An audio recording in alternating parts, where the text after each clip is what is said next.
So I'm going to go over the push, and we're going to do the push up. Now I see this poorly executed, especially when I see big groups of people training and they're trying to do as many push-ups as they can.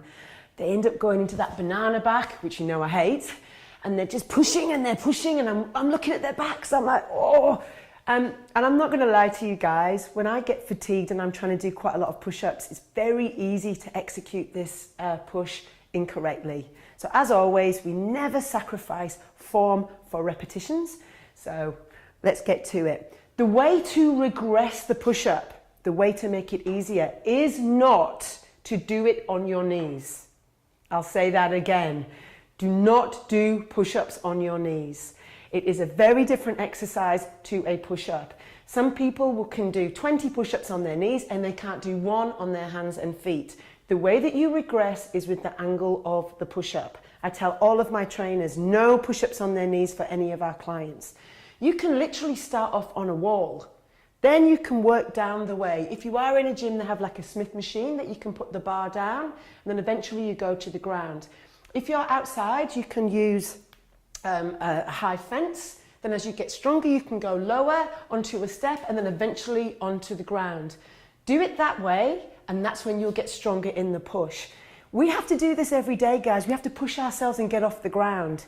It is an excellent exercise. It works our shoulder stability, it works our chest, it works our triceps, and it's really good for our core, really good for our core. Much better exercise than doing sit-ups is a push-up for the stomach, okay? Right, so I have got a pretty low step here. This is quite challenging. So if you're new to this, start off on the wall, go lower, go lower, go lower, and eventually get to a lower step like this. If you've been doing this for a while, you can go straight to the floor.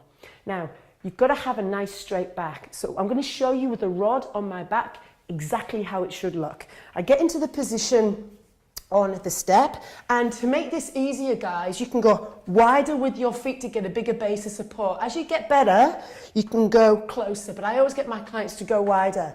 Now look at my back position. Straight away I want to go into that banana back position, because I'm just like you guys. I want to get the push-ups as many as I can, but if I need to put the rod on my back, there are 3 points of contact: middle of my back, my head, and my bum. And straight away I have to bring my shoulder blades back to get into that position, so I'm nice and straight. So the rod's going to come away, and I've got that nice straight position.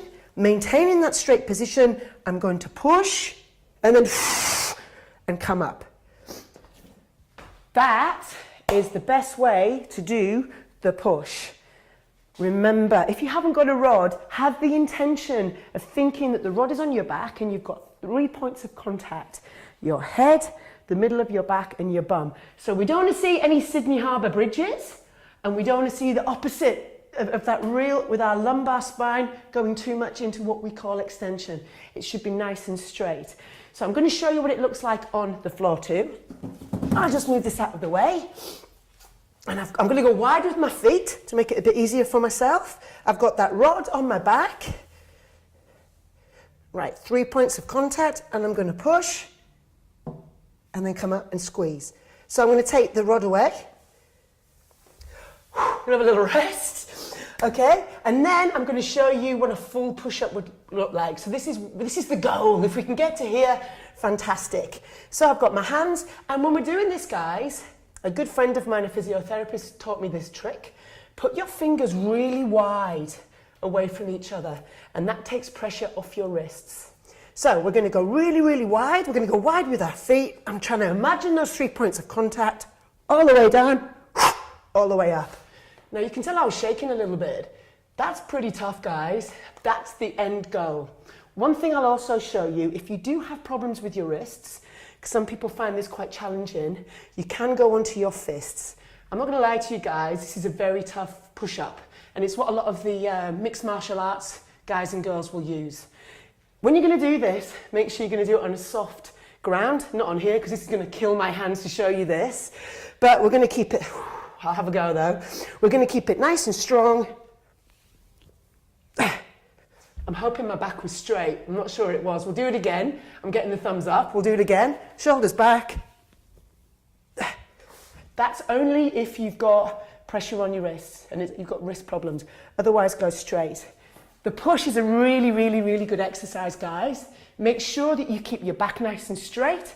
Be realistic with your expectations. Start off on the angle, work it down, proud chest, fingers apart, and have fun with it. It's always really good to do lots of push-ups, and you can get there and you get really strong. Great for the chest, shoulders, stomach, triceps.